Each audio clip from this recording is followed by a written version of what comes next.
E aí pessoal, tudo bem? O nosso vídeo de hoje a gente vai falar sobre o sábado. A guarda do sábado, o que a Bíblia fala sobre isso, tá bom? A gente vai dividir em dois tópicos no nosso vídeo. O primeiro é o sábado como uma instituição universal, tanto para a humanidade quanto para a criação em si. E depois a gente vai tratar do propósito do sábado, né? Então vamos lá. Primeira parte, que fala sobre a instituição desse dia como algo universal, né? Não só para um povo, não só para uma religião específica, a gente tem como base Gênesis 2, do verso 2 ao 3. Olha o que diz. Lá fala sobre a criação do mundo, né? E havendo Deus acabado no dia sétimo a obra que fizera, descansou no sétimo dia de toda a sua obra que tinha feito. E agora, quais são as ações de Deus nesse dia? Abençoou Deus o dia sétimo e o santificou. O que significa santificar? Separar, consagrar. Por quê? Porque nele descansou de toda a sua obra que Deus criara e fizera. Então, o sábado foi iniciado lá na criação. Após os 6 dias de criação do mundo, né, com cada etapa, as 24 horas do sábado foi colocada de um modo especial, abençoada por Deus e separada, porque ele descansou nesse dia. Então veja, aqui não havia um povo específico. Não existia o povo judeu, não existia o povo árabe, não existia qualquer tipo de pessoa, mas a humanidade, né? Muito interessante. Depois, lá nos 10 mandamentos, que você já deve ter ouvido falar, né? O sábado aparece novamente. Mas olha que interessante, os mandamentos, eles geralmente iniciam de uma maneira bem prática, né? Ó, não terás outros deuses de mim, não farás para ti imagem de escultura, não matarás, não adulterarás, não furtarás. Mas o quarto mandamento, que é o do sábado, ele fala de uma maneira diferente. Olha que curioso. Êxodo 20, do verso 8 até o 11. Lembra-te do dia do sábado para o santificar. 6 dias trabalharás e farás toda a tua obra, mas o sétimo dia é o sábado do Senhor, o teu Deus. Não farás nenhuma obra, nem tu, nem teu filho. E ele coloca uma lista de pessoas, né? Verso 11. Por quê? Qual que é o motivo desse mandamento? Porque em 6 dias fez o Senhor os céus e a terra, o mar e tudo que neles há. E ao sétimo dia descansou. Portanto, abençoou o Senhor o dia do sábado e o santificou, o separou, né? Então veja que aqui ele coloca o sábado como uma lembrança de algo que já existia previamente aos mandamentos, previamente ao povo de Israel. Aí ele fala que não devem trabalhar o homem, nem o estrangeiro, nem os servos. E olha que interessante. Ó, nem farás nenhuma obra, nem tu, nem teu filho, nem teu servo, nem tua serva, nem o teu animal. Olha que cuidado de Deus, né? Os homens, as mulheres, os servos, os trabalhadores não deviam exercer suas atividades seculares nesse dia. Tampouco os animais. Naquela época era mais comum, né? Era uma sociedade agropastoril, tinha que moer os grãos que eles colhiam, né? E os animais deviam estar em descanso nesse dia. Olha que interessante, né? O sábado se estendendo além da humanidade, para a criação também, para a terra, para os animais, né? Muito interessante.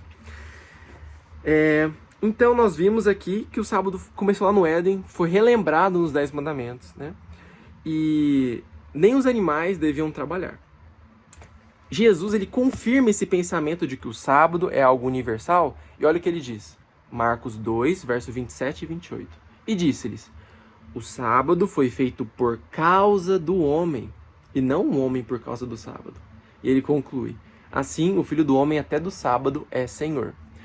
Jesus diz aqui que essa instituição, essas 24 horas, esse dia separado dos outros 6 dias da semana, é um dia que foi feito por causa do homem, por nossa causa, para que nós pudéssemos repousar um pouco, deixar nossas atividades do dia a dia e nos ligarmos a Deus. Mas essa parte do propósito é o que a gente vai ver agora. Para que então serve esse dia? A gente já viu que ele é algo extra a uma cultura, a alguma religião, a algum povo específico. Quais são os propósitos desse dia? O que fazer durante o sábado? A Bíblia nos mostra alguns bons exemplos, né? A Bíblia diz que Jesus, com seus discípulos, ele ia à sinagoga, ia à igreja nessas horas do sábado. Olha o que está escrito em Lucas 4, verso 16. E chegando a Nazaré, onde ele foi criado, entrou num dia de sábado, segundo o seu costume, na sinagoga e levantou-se para ler. Leu as escrituras, né, a Torá. Então, aos sábados, Jesus, conforme o seu costume, ele ia à igreja, dedicava um momento para ler a Bíblia, orar, né? Um exemplo para nós. Paulo, que é um grande nome do Novo Testamento, escreveu a maioria dos livros do Novo Testamento, ele também ia à sinagoga aos sábados. É o que está escrito lá em Atos, capítulo 17, verso 2, que era o seu costume, ir à sinagoga aos sábados e ler a palavra de Deus e orar. Então esse é um ponto para nós aplicarmos em nossa vida. Ir à igreja, dedicar os momentos desse dia para ir à igreja. Ir à sinagoga, orar, ler as escrituras, né? O que mais? Mateus 12, verso 11 e 12. Jesus diz assim, ó. Ele aqui está numa história, né? Os homens questionam ele por ter curado uma pessoa que passava necessidades. E olha o que ele diz. Qual dentre vós será o homem que, tendo uma ovelha, se num sábado ela cair numa cova, num buraco, não lançará a mão dela e a levantará?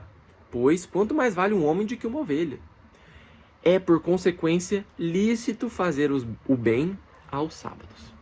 Então Jesus confirma aqui que aos sábados, durante essas horas, esse dia separado por Deus, é lícito, é permitido buscar fazer o bem, né? Então, o que você tem feito no sábado? Será que eu tenho buscado nesse dia, durante essas horas, a cada semana, fazer o bem, buscar auxiliar alguma pessoa que está próxima de mim, que está em dificuldade, seja meu familiar ou não, né? Então, uma coisa, né? Um objetivo, um propósito para o sábado, é esse.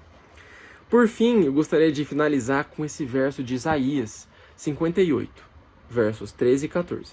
Porque se ao sábado nós devemos nos abster dos trabalhos seculares, de estudar, de ir para a faculdade, de trabalhar na empresa, no serviço, o que então deve preencher o nosso sábado? A gente deve fazer o que é a nossa vontade?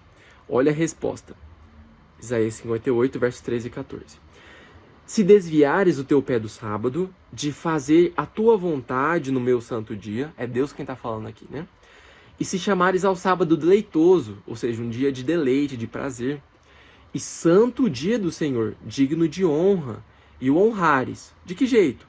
Não seguindo os teus caminhos, nem pretendendo fazer a tua própria vontade, nem falando as tuas próprias palavras. Então Deus está falando isso, né? Se você buscar fazer isso, não fazer a sua vontade, o seu próprio interesse, mas o meu, o de Deus, né? Qual que é a recompensa? Vem no verso 14. Então, te deleitarás no Senhor, eu te farei cavalgar sobre as alturas da terra e te sustentarei com a herança de teu pai Jacó, porque a boca do Senhor o disse. Então, olha que interessante. O sábado, apesar de ser um dia de não trabalhar, de não fazer as coisas que a gente faz durante a semana, né, de obrigações, é um dia que nós não devemos cuidar dos nossos próprios interesses, de fazer a nossa própria vontade, os nossos próprios prazeres, mas buscar fazer o bem, dedicar um tempo para estudar a palavra de Deus, estar em comunhão com a nossa família, com os irmãos, com as pessoas queridas e fazer o bem a eles. Que nós possamos imitar o exemplo de Deus, que separou esse um dia dos 7 da semana para abençoar e ser uma bênção.